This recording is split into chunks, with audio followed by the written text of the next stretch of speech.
Hello everyone, एक बार फिर से आप सभी के अपने चैनल वर्दी वाले पे मैं आपका स्वागत करती हूँ। जो मेरे चैनल पे न्यू है उनको मैं अपने बारे में थोड़ा बता देती हूँ।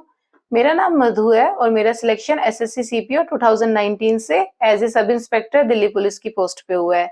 आज के वीडियो में दिल्ली पुलिस कांस्टेबल में जैसे कि हमें पता है साइंस आती है हमारे, तो जीएस में साइंस वाला जो पोर्शन है ना उसको कैसे प्रिपेयर करना है। दिल्ली पुलिस कांस्टेबल में हमें पता है 50 क्वेश्चंस आते हैं जीएस के, जिसमें से साइंस के क्वेश्चन भी आते हैं काफी। तो साइंस में हमें कैसे प्रिपेयर करना है ताकि हमारे साइंस के जितने भी क्वेश्चन बनते हैं ना वो वाला पोर्शन हम अच्छे से कवर कर पाए और उसमें जितने भी हमारे क्वेश्चन आए उनको हम अच्छे से अटेम्प्ट कर पाए। तो मैं वन बाय वन बता देती हूँ कि कैसे, क्योंकि हमें पता है साइंस में एक तो टॉपिक है नहीं, हमारे 3 टॉपिक आते हैं, बायो है, केमिस्ट्री और फिजिक्स है। तो मैं तीनों में जो इंपॉर्टेंट टॉपिक्स है ना जिनसे मस्ट है कि आपको इनसे पढ़ के जाना है, उनको हम डिस्कस कर लेते हैं सारे के सारे, ताकि इन टॉपिक्स को आपको क्लियर करके और इनसे क्वेश्चंस जितने भी बनते हैं ना वो आपको पता हो। तो वीडियो स्टार्ट करते हैं। सबसे पहले हम स्टार्ट करते हैं फिजिक्स से कि फिजिक्स में कौन कौन से टॉपिक होते हैं जो मोस्ट इंपॉर्टेंट होते हैं। और उसके लिए मैं आपको बुक भी बता देती हूँ। देखो, आपको क्या करना है कि लूसेंट की साइंस की बुक आती है, तो आप लूसेंट की, एक तो देखो जनरल अवेयरेंस की बुक आती है, एक लूसेंट की साइंस आती है सिर्फ। तो आप उस बुक को ले सकते हो। लूसेंट की साइंस से आप साइंस अच्छे से प्रिपेयर कर लोगे।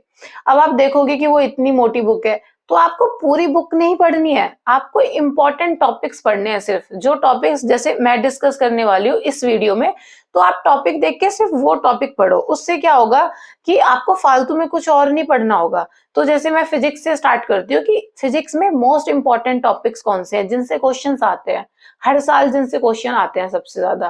तो देखो, सबसे पहले आप बेशक नोट डाउन करना स्टार्ट कर दो, पेन ले लो और लिखना स्टार्ट कर दो जो मैं टॉपिक्स आपको बता रही हूँ।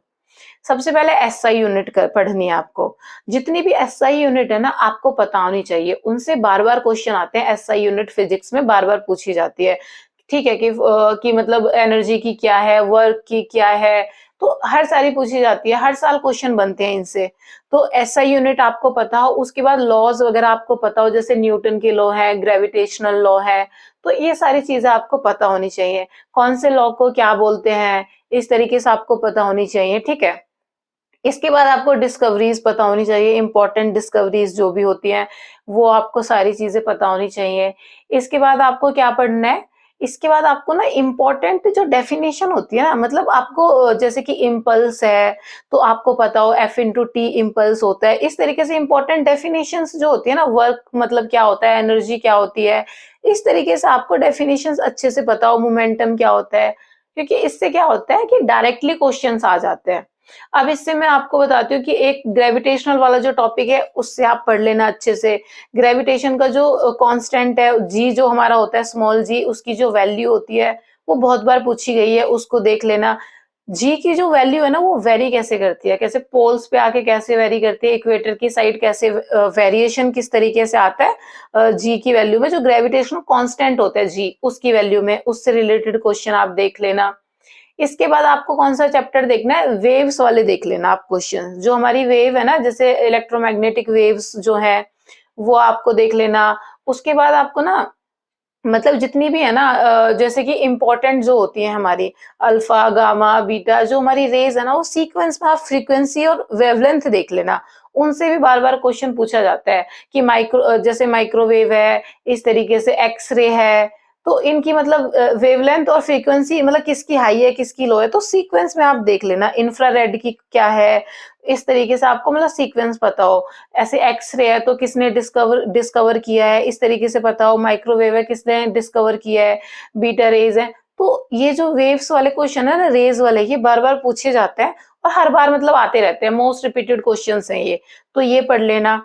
साउंड वेव को आप पढ़ लेना, आपको पता हो supersonic, supersonic, infrasonic. Sound wave की जो ऑडिबल वेव है मतलब उसकी रेंज कितनी होती है, जैसे वो 20 हर्ट्ज टू 20,000 जिस तरीके से होती है, वो चीजें आपको पता होनी चाहिए। तो ये सारे क्वेश्चंस आपको पता हो। इसके बाद में जैसे कुछ इंपॉर्टेंट चीजें होती है ना, जैसे एप्लीकेशन वगैरह होती हैं, फाइबर ऑप्टिक्स की एप्लीकेशंस हो गई या किसी लॉ की एप्लीकेशन हो गई, जैसे न्यूटन का थर्ड लॉ है तो उसकी एप्लीकेशन हो गई। जैसे कि थर्ड लॉ में क्या होता है, अपोजिट रिएक्शन होता है, हमारा एक्शन होता है उसके अपोजिट रिएक्शन होता है, तो उसकी एप्लीकेशन मतलब उसकी एप्लीकेशन क्या-क्या है, कहाँ-कहाँ वो यूज़ होता है। इस तरीके के क्वेश्चंस आपको देखने हैं। उसके बाद लास्ट में ना आपको आई वाला चैप्टर देखना है। आईज में हमारे जितने भी क्वेश्चन बनते हैं ना कि आई पावर कितनी होती है, आई में कौन सा लेंस यूज होता है, आई में डिफेक्ट कौन सा है, मायोपिया है, हाइपर मायोपिया है, तो उसको करेक्ट कैसे किया जाता है, उसके करेक्शन के लिए मतलब कौन सा लेंस यूज किया जाता है। तो आई वाला जो चैप्टर है ना कि मतलब इस पे इमेज कहाँ बनती है, रेटिना पे बनती है या कहाँ बनती है, तो आई वाला चैप्टर अच्छे से पढ़ लेना। इसके बाद आता है हमारे मिरर्स वाले जो चैप्टर है जिसमें हमारे लेंस वगैरह आते हैं। तो इसमें आपको किस टाइप के क्वेश्चन देखने हैं? सबसे पहले आपको देखने हैं एप्लीकेशंस वगैरह, जो हमारी एप्लीकेशन होती है ना कि कौन से लेंस की कौन सी एप्लीकेशंस है, कौन सा लेंस कहाँ यूज होता है। इसके बाद आपको क्या देखना है कि इमेज कैसे बनती है। इमेज वाले क्वेश्चन बनते हैं ना कि यहाँ पे अगर ऑब्जेक्ट है तो इमेज कहाँ पे बनेगी, ठीक है। इसके बाद आपको रिफ्लेक्शन रिफ्रैक्शन की एप्लीकेशन देखनी है, कहाँ कहाँ पे रिफ्लेक्शन हो रहा है, कहाँ पे रिफ्लेक्शन होता है, ट्विंकलिंग ऑफ स्टार में क्या हो रहा है, टोटल इंटरनल रिफ्लेक्शन कहाँ पे हो रहा है। तो ये वाला टॉपिक पढ़ लेना है। अगर आप फिजिक्स में इतना भी कर लोगे तो मतलब ये इनफ रहेगा। उसके बाद हम डिस्कस कर लेते हैं पहले बायो को, क्योंकि बायो में सबसे ज्यादा क्वेश्चन बनते हैं बायो से। बायो से आपको क्या पढ़ना है कि बायो से आपको ना सबसे पहले सेल वाला चैप्टर पढ़ना है। जो हमारा सेल वाला चैप्टर है ना, आपको उससे सारी चीजें पता हो कि सेल में मतलब जैसे राइबोसोम्स है, माइटोकॉन्ड्रिया है, तो उसका फंक्शन क्या है, वो कैसे वर्क कर रहा है, इस तरीके से आपको सारी चीजें पता हो। सेल पढ़ना है, उसके बाद क्रोमोसोम्स वाले चैप्टर पढ़ने हैं कि कितने क्रोमोसोम्स होते हैं ह्यूमन बॉडी में, इस तरीके से, और उनकी मतलब कैसे वो जीन ट्रांसफर करते हैं, इस तरीके से सारी चीजें पढ़नी है आपको। उसके बाद आपको कौन सा पढ़ना है, प्लांट्स वाला चैप्टर पढ़ना है। प्लांट्स में आपको पढ़ना है कि प्लांट्स में जैसे प्लांट्स हार्मोन्स होते हैं, कौन सा ग्रोथ के लिए है, और इस तरीके से मतलब सारी चीजें आपको देखनी है। जाइलम फाइलम का क्या फंक्शन होता है प्लांट्स में, ये देखना है। और प्लांट्स में ना फोटोसिंथेसिस सबसे इंपॉर्टेंट है। फोटोसिंथेसिस में आपको पूरा प्रोसेस पता होना चाहिए, कैसे ग्रीन प्लांट में किस तरीके से लाइट से किस तरीके का रिएक्शन हो रहा है, कैसे वाटर और ऑक्सीजन रिलीज हो रहे हैं और क्या बन रहा है। डार्क लाइट और वो जो हमारा होता है ना कि हमारा स्टोमेटा में हम जैसे देखते हैं, तो उस तरीके से आपको सारी चीजें पता हो कि हाँ डार्क में इस तरीके से हो रहा है और लाइट में इस तरीके से हो रहा है। तो इस तरीके से आपको पूरा प्रोसेस पता हो, क्योंकि वो मतलब फोटोसिंथेसिस में एक एक क्वेश्चन बार बार आ जाते हैं, पूछ लेते हैं, ठीक है। इसके बाद हम ह्यूमन बॉडी पे आ जाते हैं। ह्यूमन बॉडी में मोस्ट इंपॉर्टेंट टॉपिक्स कौन कौन से रहते हैं। सबसे पहले होते हैं डिसीज, कौन सी मतलब कौन सी कमी से कौन सी डिसीज होती है, ये पता होनी चाहिए कि आयरन की कमी से ये हो रहा है, विटामिन की कमी से ये हो रहा है, इस तरीके से हमें पता होनी चाहिए। दूसरा, डिसीज का कौन सा क्वेश्चन बनता है, दूसरा बनता है कि ये वाली डिसीज कौन से वायरस से हो रही है, दूसरी डिसीज है कौन से बैक्टीरिया से होती है, जॉइंटिस के लिए कौन सा रिस्पॉन्सिबल है, टीवी के लिए कौन सा रिस्पॉन्सिबल है, पोलियो के लिए कौन सा है, इस तरीके से न्यूमोनिया के लिए कौन सा है। तो ये है डिसीज वाले क्वेश्चन। इसके बाद आपको कौन से क्वेश्चन बनते हैं, हमारे आते हैं ये वाले क्वेश्चन की डाइजेशन सिस्टम पे आ जाते हैं। ह्यूमन बॉडी में हमारा जो पूरा सिस्टम है ना, डाइजेशन से सबसे ज्यादा क्वेश्चन आते हैं, और नर्वस सिस्टम से। डाइजेशन में आपको सारी चीजें पढ़नी है, जैसे फूड एंटर करता है ना, किस तरीके से ब्रेक होता है फूड, और कैसे कैसे कौन कौन से एंजाइम्स बनते हैं, कन्वर्ट कैसे होता है। तो ये सारी जैसे कि पेप्सिन कन्वर्ट हो रहा है, तो ये सारी चीजें आपको अच्छे से पता हो।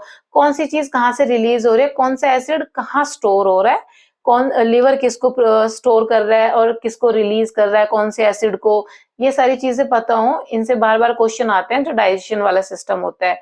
फिर हमारा नर्वस सिस्टम में भी आप पढ़ लेना, माइंड कैसे वर्क करता है, हमारी कौन सी एक्टिविटी को कौन सा पार्ट हमारा जो है वो कंट्रोल करता है। जैसे कि हमें भूख लगती है, प्यास लगती है, या हम कुछ फील करते हैं, तो ये चीजें एक्टिविटीज कौन सा हमारा पार्ट जो है मिड ब्रेन करता है, या मॉड्यूल वगैरह, मतलब कौन सा पार्ट जो है वो एक्टिविटी को कंट्रोल कर रहा है, किस पार्ट का क्या फंक्शन है, ये पता हो। उसके बाद पिट्यूटरी ग्लैंड पढ़ लेना, क्योंकि उससे बार बार क्वेश्चन आते हैं। उसके बाद आपको ह्यूमन ब्लड पढ़ना है। ह्यूमन ब्लड में आपको सारी चीजें पता होनी चाहिए कि पीएच वैल्यू क्या होती है, आरबीसीज कैसे वर्क करती है, डब्ल्यूबीसीज का क्या फंक्शन होता है, प्लेट्स का क्या फंक्शन होता है, बीपी कितना रहता है ह्यूमन बॉडी में। तो इस तरीके से हीमोग्लोबिन कैसे मतलब ह्यूमन ग्लोबिन में क्या क्या रहता है, कितना होना चाहिए, तो ये सारी चीज़ें आपको पता होनी चाहिए। ये मतलब मोस्ट इम्पोर्टेंट टॉपिक्स हैं जिनसे बार-बार आते हैं क्वेश्चन। फिर आपको मतलब ये सबसे ज़्यादा इन्हीं से आते हैं। बायो में जो टोटल क्वेश्चन बनते हैं ना, वो सबसे ज़्यादा इन्हीं से बनते हैं, जो मैंने आप लोगों के साथ डिस्कस किए हैं। इससे बाहर से मतलब कुछ एक्स्ट्रा क्वेश्चंस नहीं बनते हैं। इसके लास्ट में हम केमिस्ट्री की बात कर लेते हैं कि केमिस्ट्री में कौन-कौन से टॉपिक से क्वेश्चन आते हैं सबसे ज़्यादा। सबसे ज़्यादा क्वेश्चन आते हैं डिस्कवरीज़ से, जैसे कि इलेक्ट्रॉन को किसने डिस्कवर किया, प्रोटॉन को किसने किया, न्यूक्लियस को किसने किया, ठीक है? इसके बाद कौन-कौन से आते हैं? सबसे ज़्यादा इम्पोर्टेंट क्वेश्चन बनते हैं एसिड और बेस से, कि एसिड के क्या-क्या यूज़ है, बेस के क्या-क्या यूज़ है, एसिड कहाँ-कहाँ यूज़ हो रहा है, जैसे कि नाइट्रिक एसिड है तो वो कहाँ यूज़ हो रहा है, सल्फ्यूरिक एसिड है तो वो कहाँ यूज़ हो रहा है। इसके बाद एसिड से क्वेश्चन बनते हैं हमारे कि कौन-सा एसिड हम कहाँ से, जैसे कि एसिटिक एसिड है वो हमें कहाँ से मिल रहा है, फॉर्मिक एसिड है तो वो हमें आंट्स से मिल रहा है, तो इस तरीके से पता हो, मैलिक एसिड है तो वो कहाँ से मिल रहा है। तो ये इंपॉर्टेंट क्वेश्चंस हैं जो बार-बार मतलब पूछे जाते हैं केमिस्ट्री से। इसके बाद नेक्स्ट आपको पढ़ने हैं रिएक्शन वगैरह, कि रिडॉक्स रिएक्शन है, ऑक्सीडेशन रिएक्शन है, तो ये सारी रिएक्शंस हैं, इनमें मतलब क्या लॉस ऑफ प्रोटॉन हो रहा है या गेन ऑफ इलेक्ट्रॉन हो रहा है, इस तरीके से आपको पता होनी चाहिए। और इसके बाद जो इम्पोर्टेंट रिएक्शन होते हैं, जैसे सब्लिमेशन होता है, एवोपरेशन होता है, तो मतलब आपको सारी चीज़ें पता हो डायरेक्टली कि हाँ, इस वाली रिएक्शन में ये होता है, इस तरीके से आपको पता हो। उसके बाद जैसे कुछ इम्पोर्टेंट चीज़ें होती हैं, जैसे कि रदरफोर्ड की ये वाला एक्सपेरिमेंट था, इस तरीके से आपको पता हो, क्योंकि उनसे ना मतलब क्वेश्चन आते रहते हैं बार-बार, तो इसलिए आपको पता हो। और एक जो बेसिकली हमें ना जो मेंडलीव वाली टेबल है ना, उसको बहुत अच्छे से देखना है। उसमें हॉरिज़ॉन्टल कैसे चीज़ इंक्रीज़ होती है, जो हमारी मतलब बॉन्ड है उसमें क्या फ़र्क आ रहा है, और उसी तरीके से मतलब वर्टिकल और हॉरिज़ॉन्टल ग्रुप्स में और रोज़ में मतलब कैसे चेंज हो रहा है, ये चीज़ें आपको पता हो। तो और हमारे मतलब एस ब्लॉक एलिमेंट्स कौन से हैं, पी ब्लॉक कौन से हैं, एफ ब्लॉक कौन से हैं, डी ब्लॉक में कौन-कौन से आते हैं, ट्रांजिशन कौन से होते हैं। जैसे एसएससी सीजीएल में एक बार क्वेश्चन था मेरे से कि ट्रांजिशन एंड नॉन ट्रांजिशन वाले एलिमेंट्स पूछे हुए थे, तो हमें पता होने चाहिए कि मतलब ट्रांजिशन कौन से वाले एलिमेंट्स हैं, इनर ट्रांजिशन वाले कौन से ब्लॉक में आ रहे हैं, ये पूछा था सॉरी, कि ये वाले कौन से ब्लॉक में आते हैं। और इस तरीके से आपको ना सारी चीज़ें क्लियर हो कि एस ब्लॉक वालों को क्या बोलते हैं, पी ब्लॉक वालों को क्या बोलते हैं। पता है साइंस में क्या होता है? साइंस में हमें ऐसा लगता है, जब हम क्वेश्चन देखते हैं ना, तो हमें लगता है कि मतलब ये क्वेश्चन ना बहुत डिफिकल्ट क्वेश्चन है। पर ना ऐसा है नहीं। हम जिस तरीके से साइंस को पढ़ते हैं ना, उसकी वजह से ऐसा होता है कि हमें लगता है कि ये मतलब बहुत डिफिकल्ट क्वेश्चन है। तो देखो मतलब इम्पोर्टेंट जितने टॉपिक्स बनते हैं ना, मैंने मतलब most of the important topics आप लोगों को बताए होंगे अभी तक। तो आपको ना एक देखो केमिकल नेम और केमिकल सिंबल भी देख लेना। जैसे कि आर्सेनिक है, तो आर्सेनिक का क्या सिंबल है? थोरियम है, तो उसका क्या सिंबल है? तो सिंबल्स वगैरह पूछ लिए जाते हैं बार-बार, और कुछ जो इम्पोर्टेंट केमिकल होते हैं, उनके केमिकल फ़ॉर्मूला भी पूछ लिया जाता है कि इथेनॉल है, तो उसका केमिकल फ़ॉर्मूला क्या है? तो देखो साइंस में यही है। होता क्या है कि हम ना बहुत ज़्यादा डीपली नहीं पढ़ते हैं, तो आपको जितने टॉपिक्स मैंने बताए हैं ना, उन टॉपिक्स को आप अच्छे से पढ़ लोगे ना, तो साइंस का ना कोई भी क्वेश्चन आपको बिल्कुल नहीं अटकेगा। बुक्स मैं प्रेफ़र कर देती हूँ कि आपको बुक्स कहाँ से है, एक मैंने लूसेंट की आपको बताई कि साइंस की लूसेंट की अलग से आती है। वहाँ से आप मैंने जो टॉपिक अभी तक बताए ना इस वीडियो में, वो सारे टॉपिक आप कवर करो सबसे पहले। उसके बाद प्रीवियस ईयर के लिए आप किरण की बुक उठा लो, वहाँ से आप साइंस के क्वेश्चन लगाओ प्रीवियस ईयर के। वो भी जो मैंने टॉपिक बताए, जैसे कि आप मैंने आपको फिजिक्स में आई वाला टॉपिक बोला, तो आपने आई वाला चैप्टर पढ़ा। उसके बाद आपने प्रीवियस ईयर क्वेश्चन लगाए उसी टॉपिक से रिलेटेड। इस तरीके से पढ़ोगे ना, तो बहुत अच्छे से आप ना इम्प्रूव करोगे। आप देखोगे कि आप ज़्यादातर ना हर एक क्वेश्चन आपको साइंस का आता होगा। तो देखो आपको किसी भी सब्जेक्ट से रिलेटेड कोई डाउट होता है, तो कमेंट सेक्शन में मुझे कमेंट करना, ताकि मुझे पता चले कि आपको किस सब्जेक्ट से रिलेटेड डाउट है और मैं वो क्लियर कर पाऊँ। और दिल्ली पुलिस कांस्टेबल की कोई भी अपडेट आए, कोई भी नोटिस के लिए आपको अगर मतलब आपको जल्दी से जल्दी नोटिस का पता चले, तो डिस्क्रिप्शन बॉक्स में मेरा टेलीग्राम चैनल का लिंक होगा, वो आप जॉइन कर लो, ताकि आपको जल्दी से जल्दी सारी इन्फॉर्मेशन मिल पाए। Thank you for watching my videos.